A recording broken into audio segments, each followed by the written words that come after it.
Hello everyone, welcome to HP exam institute. आशा करता हूँ आप सभी अच्छे होंगे और स्वस्थ होंगे। आज के इस वीडियो लेक्चर में हम डिस्कस करेंगे क्वेश्चंस। जैसा आप सभी को पता है, हमने एक प्रयास सीरीज जो है फ्री ऑफ कॉस्ट शुरू की थी हिमाचल प्रदेश के एग्जाम्स के लिए। बीच में थोड़ा सा गैप पड़ गया। आज हमारा 4th लेक्चर है। 3 लेक्चर मैं ले चुका हूँ। प्ले लिस्ट मैंने बना दी है और इसके जो नोट्स है, क्लास नोट्स है, वो भी मैं आपको प्रोवाइड करा चुका हूँ अपने टेलीग्राम ग्रुप में। वो जो लिंक है वो डिस्क्रिप्शन में दे रखा है मैंने, आप वहाँ से जुड़ सकते हैं। डेली क्लास की टाइमिंग रहती है शाम को 5:30 बजे। बीच में थोड़ा सा गैप पड़ गया था, लेकिन अब जो है हम कंटिन्यूस इन क्लासों को कंसिस्टेंसी के साथ जो है शुरू करेंगे। इसमें मैं आपको बता दूं, इसमें सारे जो क्वेश्चन होते हैं वो टीसीएस बेस्ड है, यानी कि हिमाचल प्रदेश के जो अब एग्ज़ाम है, जो राज्य चयन आयोग एग्ज़ाम कंडक्ट करा रहा है, वो टीसीएस उसकी एजेंसी है जो एग्ज़ाम सेट करती है। तो ये जो पेपर है, ये टीसीएस के पेपर हैं। पुराने जो टीसीएस ने एसएससी के हो गए, रेलवे के हो गए, जो एग्ज़ाम कंडक्ट कराए हैं, उन्हीं के बेसिस पे जो है हम यहाँ पे डिस्कस करते हैं। इस लेक्चर को आप एज ए रिवीजन लेक्चर ले सकते हो। अगर आप कहीं से भी किसी भी इंस्टीट्यूट से पढ़ रहे हैं, इन लेक्चर्स को आप एज ए रिवीजन ले सकते हैं, क्योंकि हम क्वेश्चंस को जो है डीपली डिस्कस करते हुए चलेंगे। फर्स्ट क्वेश्चन देखिएगा। फर्स्ट क्वेश्चन क्या कह रहा है यहाँ पे, महिलाओं को 1/3 आरक्षण प्रदान करने के लिए 106वां जो संविधान संशोधन अधिनियम द्वारा भारतीय संविधान के किस अनुच्छेद में संशोधन किया गया। अभी गवर्नमेंट ऑफ इंडिया ने जो है 106वां संविधान संशोधन किया था 2023 में, इसको पारित किया गया था। मोस्ट इंपॉर्टेंट है ये, बहुत इंपॉर्टेंट ये संशोधन है। 106वां संशोधन, इसमें क्या किया था, 1/3 रिजर्वेशन जारी किया गया है महिलाओं को। किसमें, जो लोकसभा और विधानसभा की सीटें हैं। तो देखिएगा यहाँ पे 1/3 की जगह आपके जो एग्ज़ाम है, हो सकता है एग्जामिनर उसमें 33% भी देते। तो 1/3 का मतलब क्या होता है, 33%। यानी कि जो विधानसभा की सीटें हैं और लोकसभा की सीटें हैं, उसमें अब महिलाओं को जो आरक्षण है वो 33% कर दिया गया है। किस संविधान संशोधन के तहत, 106वां संविधान संशोधन। तो कौन से आर्टिकल जो है इसमें संशोधित किए गए हैं, तो अगर हम आर्टिकल 32, ठीक है, 332 की बात करें ए, या फिर 330 ए की बात करें, इनमें जो है अमेंड किया गया है। और 239 AA, 239 AA हमने, अगर आपको याद हो, हमने डीडीए का पेपर डिस्कस किया था पटवारी का, वहाँ पे पूछा गया था। ये किससे रिलेटेड है, ये दिल्ली की जो विधानसभा है उससे रिलेटेड है। दिल्ली को जो है स्पेशल प्रोविजन के तहत, क्योंकि दिल्ली क्या है, केंद्र शासित प्रदेश है, तो वहाँ पे भी जो है विधानसभा है, तो उसका दर्जा दिया गया है। तो ये आर्टिकल 239 AA में है।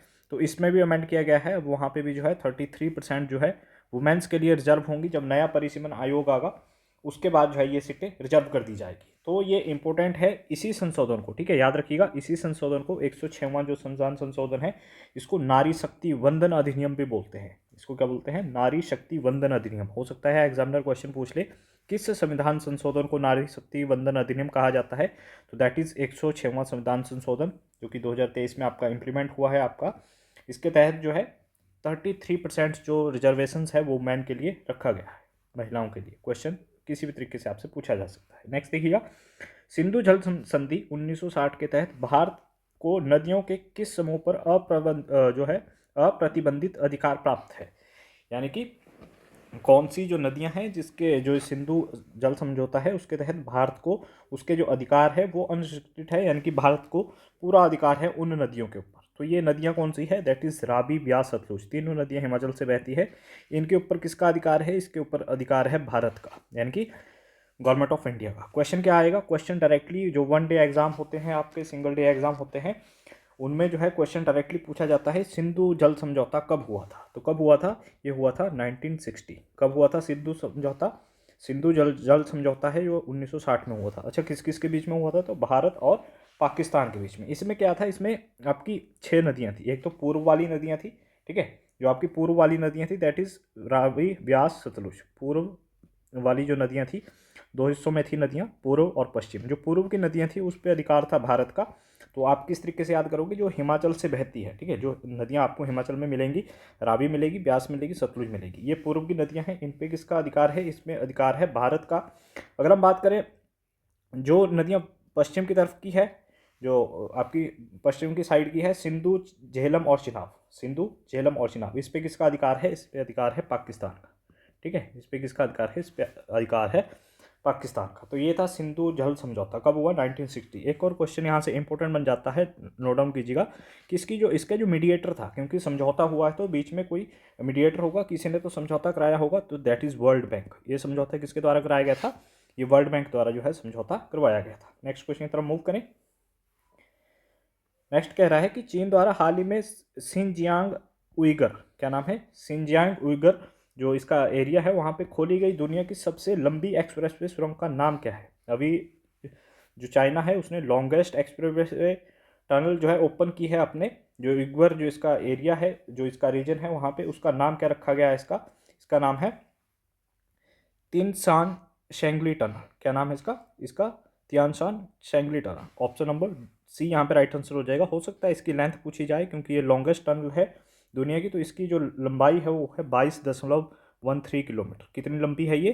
22.13 किलोमीटर जो है ये लंबी है। नेक्स्ट देखिएगा, भारतीय रेलवे ने किस वर्ष तक 48 प्रमुख शहरों में जो है ऑरिजिनेटिंग ट्रेन क्षमता को दोगुना करने का योजना बनाई है? जो अभी ट्रेनें हैं उनको डबल कर दिया जाएगा। कितने ऐसे शहर हैं वहाँ पे? तो जो गवर्नमेंट ऑफ इंडिया ने इंट्रोड्यूस किए हैं दैट इज़ 48 मेजर सिटीज़ है जहाँ पे जो अभी करंटली जितनी वहाँ ट्रेनें चलती हैं उनको डबल कर दिया जाएगा। कब तक? 2030 तक। कब तक? 2030 तक। Option number C. तो ये सब टीसीएस के क्वेश्चन है। टीसीएस ने ही इस क्वेश्चन को पूछा है। प्रीवियस एग्जाम की अगर हम बात करें, प्रीवियस में जो है टीसीएस द्वारा ये क्वेश्चन पूछा गया है।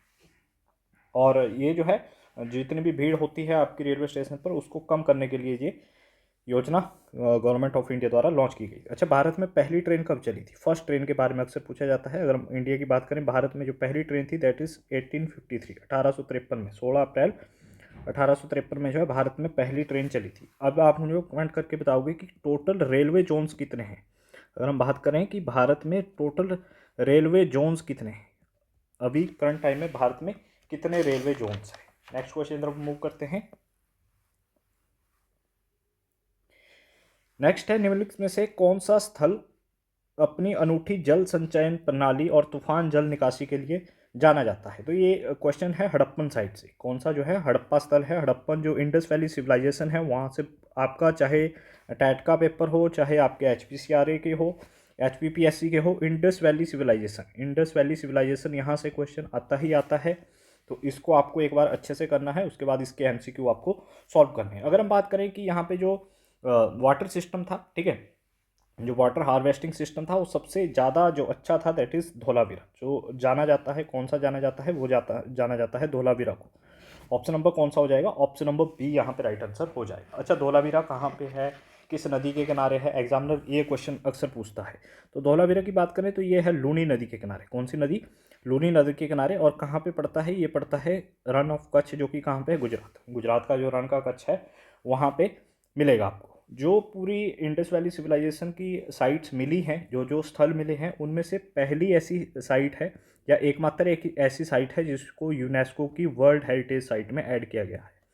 क्वेश्चन आएगा कि डायरेक्टली क्वेश्चन एग्जामिनर क्या पूछेगा कि कौन सी ऐसी हड़प्पन साइट है जो यूनेस्को की वर्ल्ड हेरिटेज साइट में जुड़ी हुई है? तो वो है धोलावीरा। कब ऐड किया गया था इसको? 2021 में इसको ऐड किया गया था। ठीक है।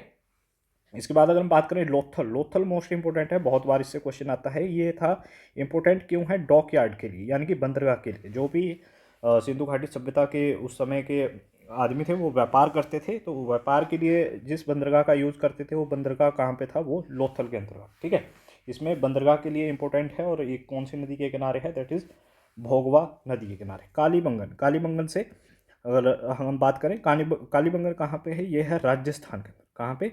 राजस्थान के अंदर। और अगर हम बात करें बनावली की, बनावली है हरियाणा के अंदर। ये कौन सी? अभी करंट टाइम में बात करें, करंट टाइम में हरियाणा जो हमारी स्टेट है उसके अंतर्गत पड़ता है। नेक्स्ट देखिएगा,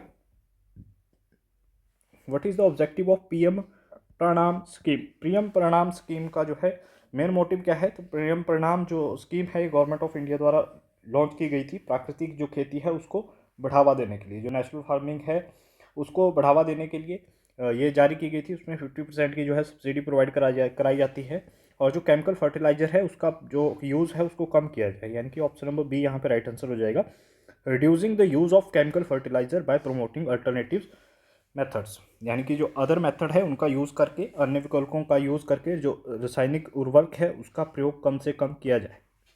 इसी से मिलता जुलता हिमाचल प्रदेश का भी पूछा जा सकता है। तो हिमाचल प्रदेश की जो योजना है वो है प्राकृतिक खेती खुशहाल किसान।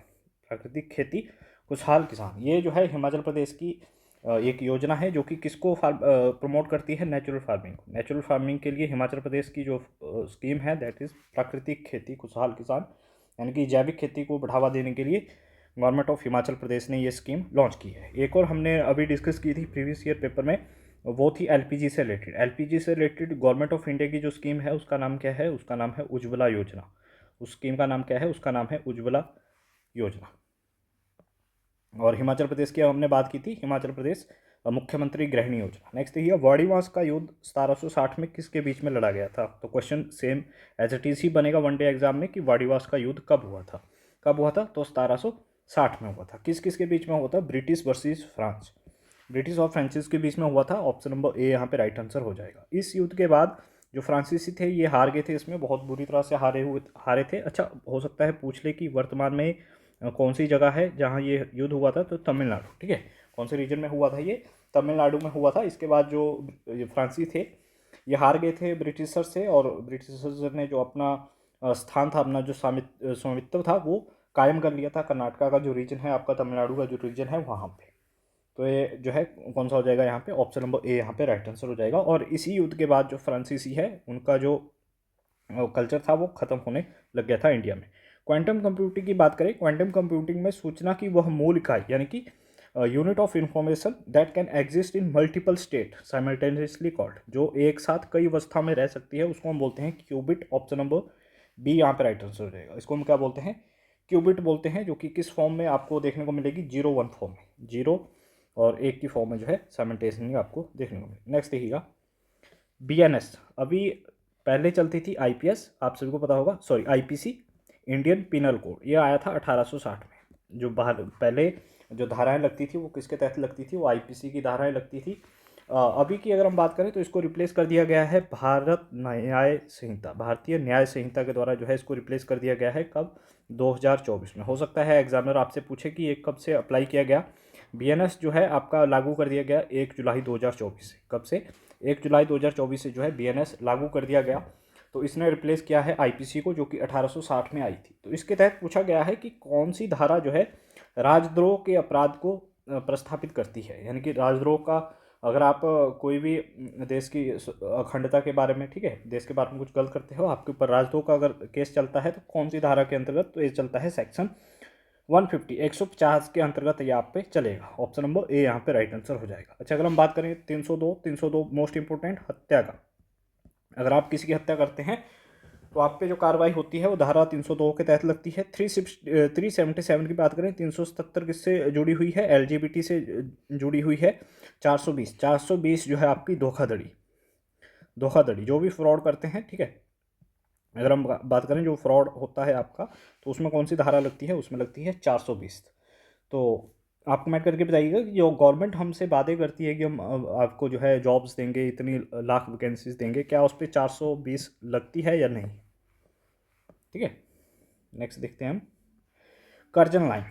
देखिएगा, कोई भी अगर दो डिस्ट्रिक्ट है, सॉरी दो कंट्रीज़ है, ठीक है, दो कंट्रीज़ है, उसके बीच में अगर कोई सीमा है, उसके बीच में कोई बाउंड्री है, तो उस बाउंड्री लाइन को अलग अलग नामों से जाना जाता है। उसको किसी न किसी ने डिवाइड किया है, उन बाउंड्री लाइंस को अलग अलग नामों से जाना जा सकता है। अगर हम बात करें भारत और पाकिस्तान की, तो भारत और पाकिस्तान के बीच में है रेड क्लिफ लाइन, ठीक है, जो रेड क्लिफ द्वारा जारी की गई थी। तो यहाँ पे पूछा गया है कर्जन लाइन। कर्जन लाइन जो है वो किन दो देशों के बीच में है? तो पोलैंड और रूस, जो वर्ल्ड वार 1 हुआ था उसके बाद जो है इसको इंट्रोड्यूस किया गया था।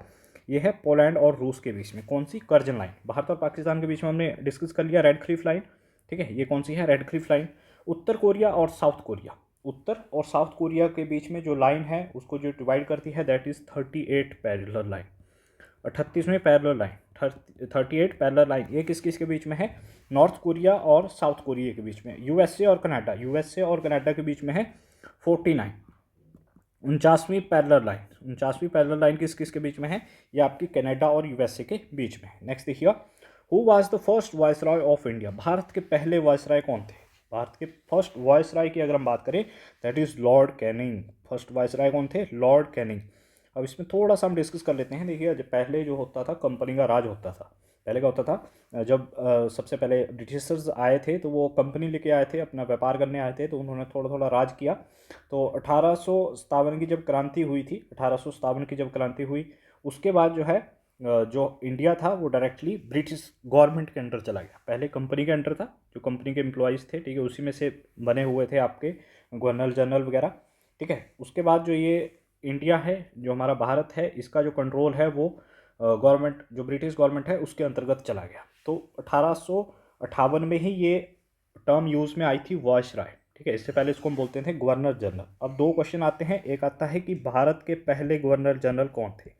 भारत के पहले गवर्नर जनरल की बात करें वो कौन थे, वो थे वॉरेन हेस्टिंग्स। भारत के पहले गवर्नर जनरल की बात करें वो थे लॉर्ड लॉर्ड वॉरेन हेस्टिंग्स। और इसके साथ साथ एक और पूछा जाता है कि बंगाल के पहले गवर्नर जनरल कौन थे, तो वो भी यही थे। ठीक है, बंगाल के फर्स्ट जो गवर्नर जनरल थे वो भी यही थे। 1833 में भारत का गवर्नर जनरल कहा गया इसको, इससे पहले इसको बोला जाता था बंगाल का गवर्नर जनरल।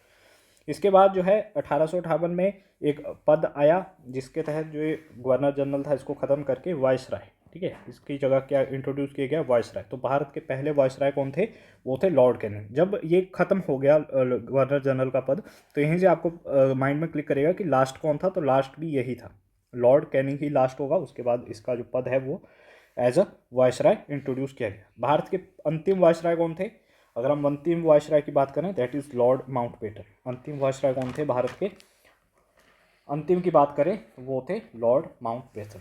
अंतिम जो वायसराय थे वो लॉर्ड माउंटबेटन थे। नेक्स्ट क्वेश्चन की तरफ मूव करते हैं। माइटोकॉन्ड्रिया को कोशिका का शक्तिगृह कहा जाता है क्योंकि वे उत्पन्न करते हैं। Mitochondria are called as power house of cell.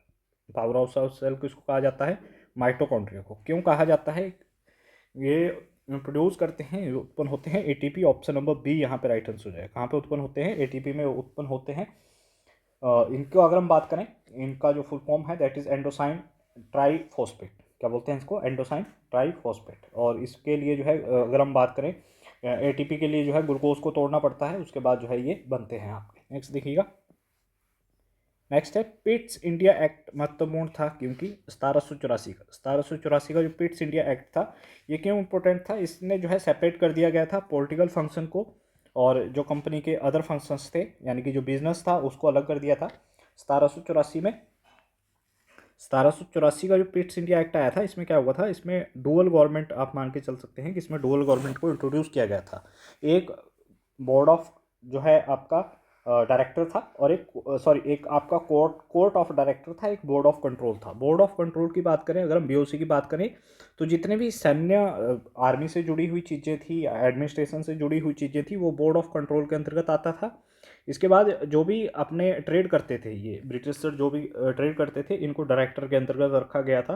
तो इनको जो हैंडल करता था वो कोर्ट ऑफ डायरेक्टर कंट्रोल करता था। पहले पूरा जो है खुद एक ही ये बोर्ड कंट्रोल करता था पूरे इंडिया को, लेकिन बाद में इन्होंने क्या किया कि जो व्यापार है उसके लिए कोर्ट ऑफ डायरेक्टर बना दिया गया कि ये इंट्रोड्यूस करेंगे, यानी कि इसके बारे में जो भी ट्रेड करेंगे हम, वो सब का जो मसला है वो कौन देखेगा, वो कोर्ट ऑफ डायरेक्टर देखेंगे। लेकिन बोर्ड ऑफ कंट्रोल भी एक साथ इसके साथ इंट्रोड्यूस कर दिया गया कि यानी कि जो आर्मी है उनकी या फिर अदर जो सिस्टम है, एडमिनिस्ट्रेशन है, ठीक है, सरकार कैसे चलानी है, वो बोर्ड ऑफ कंट्रोल देखेंगे। तो इस तरीके से इन्होंने पिट्स इंडिया एक्ट लेके आए थे, कब, 1784 में। तो इंपॉर्टेंट हो जाएगा, इसमें सेपरेट कर दिया गया था इन दोनों को। नेक्स्ट देखिएगा। The Ramsar convention is related to conservation of. Ramsar जो कन्वेंशन है वो किसके संरक्षण से है, तो ये है आर्द्रभूमि वेटलैंड्स के। ऑप्शन नंबर बी हमारा यहाँ पे राइट आंसर हो जाएगा, वेटलैंड के संरक्षण से है। वेटलैंड का जो ये शुरुआत हुई थी, इसकी शुरुआत हुई थी 1971 में। कहाँ पे, ईरान में, ईरान में, ठीक है। ये जो कंजर्वेशन हुआ था कहाँ पे हुआ था, ये आपका ईरान में हुआ था। ईरान से हमारे बहुत पुराने संबंध है। अगर हम सिंधु घाटी सभ्यता की बात करें तो सोना वगैरह जो है इंडिया यहाँ से इंपोर्ट करता था, यानी कि जो हमारे ट्रेड है वो ईरान से काफ़ी ओल्ड है। इंडिया जो है इसमें ऐड ऑन हुआ था 1782 में। इंडिया कब ऐड हुआ, इंडिया ने जो साइन किए थे आर्द्रभूमि पे, यानी कि जो ये रामसर कन्वेंशन है, इंडिया ने इस पर साइन किए थे 1782 में। तो इसी के साथ जो फर्स्ट हमारा रामसर साइट बनी थी वो बनी थी चिल्का लेक। चिल्का लेक कहाँ पे है, चिल्का लेक है उड़ीसा के अंदर। चिल्का लेक कहाँ पे है, उड़ीसा के अंदर है। ये ही भारत की पहली रामसर साइट बनी थी। इसके बाद अगर हम बात करें वर्तमान में मोस्ट इंपॉर्टेंट हो जाता है, वर्तमान में दिसंबर 2025 तक की बात करें, भारत के अंदर 96 जो है 96 जो है वो रामसर साइट्स है, जिसमें दो इंपॉर्टेंट है जो अभी ऐड ऑन हुई है। एक तो आपकी राजस्थान के अंदर है, एक राजस्थान के अंदर है सिली शेड लेक, ठीक है, इसको हम बोलते हैं सिली शेड लेक। ये कहाँ पे है, ये राजस्थान के अंदर है। ये भी अभी 2025 में ऐड ऑन हुई है। और यह एक है आपकी कोपरा, कोपरा, कोपरा कहाँ पे है? ये है छत्तीसगढ़ के अंदर, ये छत्तीसगढ़ के अंतर्गत है। ये भी अभी 2025 में ही ऐड ऑन हुई है। अगर हम यहाँ पे बात करें हिमाचल प्रदेश में, तो हिमाचल प्रदेश में कितनी रामसर साइट है?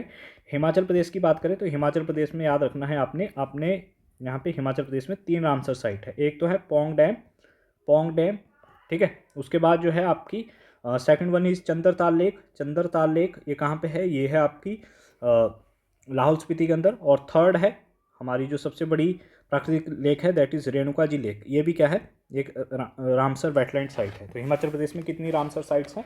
हिमाचल प्रदेश में 3 रामसर साइट है। अगर हम ऑल ओवर इंडिया में बात करें, इंडिया में अभी दिसंबर 2025 तक जो है 96 रामसर साइट्स है, जिसमें जो वर्तमान की है, जो करंटली है, वो आपको याद करना है, वो है आपकी सिलीशेड लेक जो कि राजस्थान के अंतर्गत है, और कोपरा जो आपका जलाशय है ये छत्तीसगढ़ के अंतर्गत है। इसी के साथ साथ एक और टीसीएस ने इंपॉर्टेंट क्वेश्चन अभी हाल ही के एग्जाम में पूछा है कि भारत का पहला ऐसा शहर, भारत का पहला ऐसा शहर जो कि इसमें वेटलैंड, जिसको वेटलैंड सिटी घोषित किया गया है। तो उदयपुर, उदयपुर आपका राजस्थान का, और इंदौर, उदयपुर और इंदौर, उदयपुर प्लस इंदौर जो है ये 2 ऐसे शहर हैं जिनको वेटलैंड सिटी घोषित किया गया है।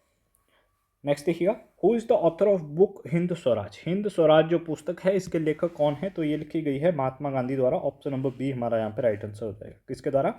महात्मा गांधी जी द्वारा जो है, जब लंदन से उनकी वापसी हुई थी तो उन्होंने ये पुस्तक लिखी थी। इसकी अगर हम लैंग्वेज की बात करें किस भाषा में है, तो ये है गुजराती में। कौन सी लैंग्वेज के अंतर्गत है? गुजराती के अंदर। इसके अलावा जो इनकी बायोग्राफी है, story of my experiment with truth, क्या है? Story of my experiment with truth. इसके अलावा एक और इम्पोर्टेंट पुस्तक है इनकी, Indian home rule, Indian home rule. ये भी काफ़ी इंपॉर्टेंट पुस्तक है जिसके बारे में एग्जामिनर पूछता है। ये भी किसकी है? ये भी महात्मा गांधी की है। नेक्स्ट देखिएगा, वायुमंडलीय दाब मापने के लिए किस उपकरण का प्रयोग किया जाता है? अगर हम बात करें एटमॉस्फेरिक प्रेशर की, तो उसको मेजरमेंट करने के लिए, उसको मेजर करने के लिए जो यूज़ किया जाता है वो किया जाता है बैरोमीटर का। ऑप्शन नंबर बी हमारा यहाँ पे राइट आंसर हो जाएगा। किसका?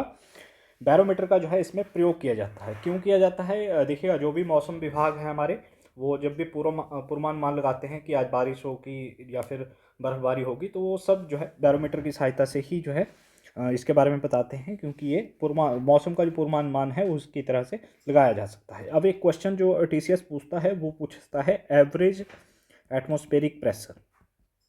एटमॉस्फेरिक प्रेशर जो एवरेज होता है, यानी कि जो सामान्यतः एटमॉस्फेयर में जो प्रेशर वर्तमान स्थिति में रहता है हमेशा, दैट इज़ 1013.25 MB का मतलब होता है मिलीबार, ठीक है, मिलीबार। अगर हम इसको पास्कल में कन्वर्ट करें तो ये आएगा आपका 101.325 पास्कल। ये आपका एवरेज जो है, ये आपका एवरेज रहता है, जो आपका एटमॉस्फेरिक प्रेशर है एवरेज रहता है, एवरेज आपको हर जगह मिलेगा ये इतना, ठीक है। नेक्स्ट क्वेश्चन की तरफ मूव करते हैं। हाइग्रोमीटर, हाइग्रोमीटर से बहुत सारा बार क्वेश्चन आता है। हाइग्रोमीटर से हम क्या मापते हैं? इसकी सहायता से ह्यूमिडिटी, आर्द्रता। किस ग्रंथि को मानव शरीर की मास्टर ग्रंथि कहा जाता है? मास्टर ग्रंथि किसको कहा जाता है? That is pituitary gland. Option number C यहाँ पे राइट आंसर हो जाएगा। हिंदी में इसको बोलते हैं पीयूष ग्रंथि। इसको क्या कहा जाता है? इसको कहा जाता है पीयूष ग्रंथि। हिंदी में अगर हम बात करें, पीयूष ग्रंथि इसको कहा जाता है। कहाँ पे विद्यमान होती है ये इंपॉर्टेंट होता है, तो ये आपके अग्र ब्रेन, ठीक है, तो आपका मस्तिष्क का अगला हिस्सा है, वहाँ पे आपको ये देखने को मिलेगी, ठीक है, माथा, सॉरी, ब्रेन नहीं। सबसे विस्फोटक और उच्च चिपचिहाट वाला ज्वालामुखी विस्फोट कौन सा है? सबसे जो हाईएस्ट, जो मोस्ट एक्सप्लोजिव आपका वॉल्केनिक एरप्शन है वो कौन सा होता है? वो होता है आपका प्लेनियन। ऑप्शन नंबर सी हमारा यहाँ पे राइट आंसर हो जाएगा। कौन सा हो जाएगा? ऑप्शन नंबर सी हमारा यहाँ पे राइट आंसर हो जाएगा। अब क्वेश्चन क्या आता है कि सबसे ज़्यादा जो वॉल्केनोस है, यानी कि ज्वालामुखी है, वो कहाँ पे आपको देखने को मिलेंगे? अगर हम एक्टिव की बात करें तो एक्टिव जो है वो सबसे ज़्यादा आपको देखने को मिलेंगे इंडोनेशिया के अंदर। कहाँ पे? इंडोनेशिया। इंडोनेशिया में जो है सबसे ज़्यादा आपको ये देखने को मिलेंगे। और इसके बाद अगर हम बात करें क्या भारत में भी है, तो भारत में भी एक सक्रिय ज्वालामुखी है जो आपको अंडमान निकोबार में देखने को मिलेगा। नेक्स्ट देखिएगा, नेक्स्ट क्वेश्चन कह रहा है नाइट्रोजन चक्र में नाइट्रीकरण में शामिल है। नाइट्रोजन जो भी हम नाइट्रिफिकेशन की बात करें तो इसमें इन्वॉल्व क्या है? Ammonia to nitrate and nitrate, ठीक है।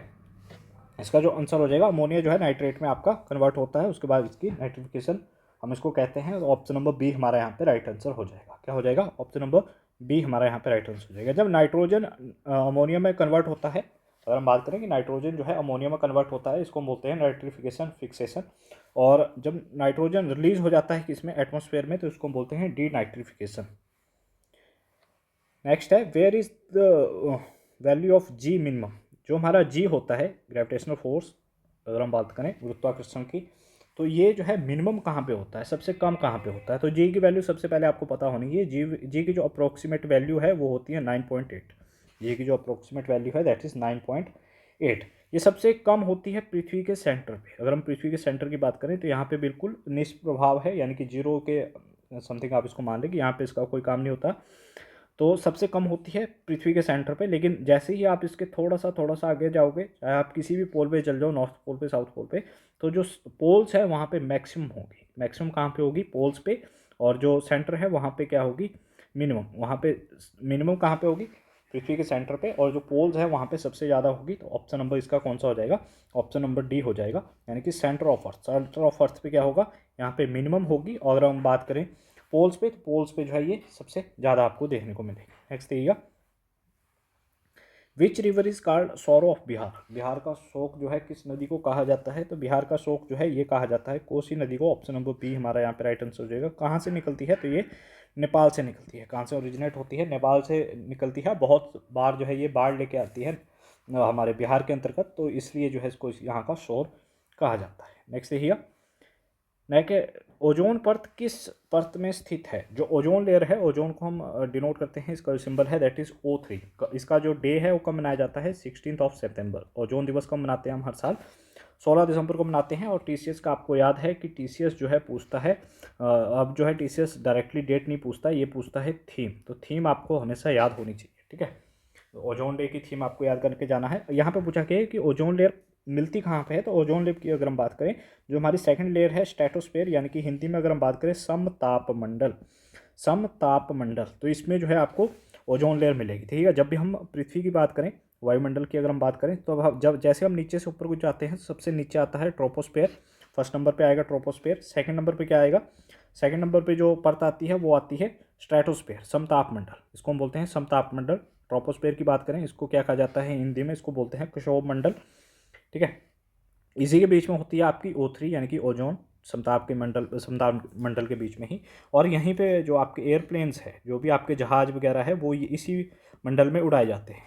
जो समताप मंडल है वहीं पे जो है मोस्ट ऑफ द जो प्लेन्स है वो यहीं पे उड़ाए जाते हैं। जो छोटे प्लेन्स है उनको अक्सर नीचे जो क्षोभ मंडल है वहाँ पे भी उड़ा दिया जाता है, लेकिन जो मोस्ट ऑफ द प्लेन्स है वो समताप मंडल में ही उड़ाए जाते हैं। थर्ड नंबर पे जाएंगे तो ये आएगी आपकी मेसोस्फीयर, और फोर्थ पे आएगी आपकी थर्मोस्फीयर, ठीक है। इस तरीके से जो है ये हमारा वायुमंडलीय जो परतें हैं वो इस तरीके से डिवाइडेड है। नेक्स्ट देखिएगा, नेक्स्ट है 8वीं अनुसूची में मूल रूप से कितनी भाषाएं थी। तो डायरेक्टली क्वेश्चन क्या आता है कि भारत की जो 8वीं अनुसूची है वो किससे रिलेटेड है, उसमें जो है भाषाएं रखी गई है। उसमें क्या है, भारत की भाषाएं हैं। तो कितनी भाषाएं हैं अभी करंट टाइम में बात करें, वर्तमान में अगर हम बात करें, वर्तमान में भारतीय जो 8वीं अनुसूची है संविधान की, उसमें 22 भाषाएं हैं। लेकिन जब भारत का संविधान बना था तो उसमें कितनी भाषाएं थी, उस समय थी 14। शुरू में कितनी भाषाएं थी, इसमें 14 भाषाएं थी। तो क्या इंग्लिश को भारत के संविधान की जो 8वीं अनुसूची है उसमें रखा गया है, नहीं। डायरेक्टली क्वेश्चन ये भी पूछा जाता है कि क्या इंग्लिश जो है संविधान की 8वीं अनुसूची में है, तो ये वहाँ पे नहीं है। तो ये थे क्वेश्चन। आई होप आपको वीडियो लेक्चर अच्छा लगा होगा। डेली मैं वीडियो लेक्चर आपको 5:30 बजे इसी चैनल पे जो है डेली शाम को 5:30 बजे आपको वीडियो लेक्चर प्रोवाइड करा दूंगा। इसकी PDF चाहिए तो टेलीग्राम ग्रुप में या फिर आप व्हाट्सएप ग्रुप में जुड़ सकते हैं। दोनों का लिंक डिस्क्रिप्शन में है। आज के लिए इतना ही। Thank you for watching us. Have a good.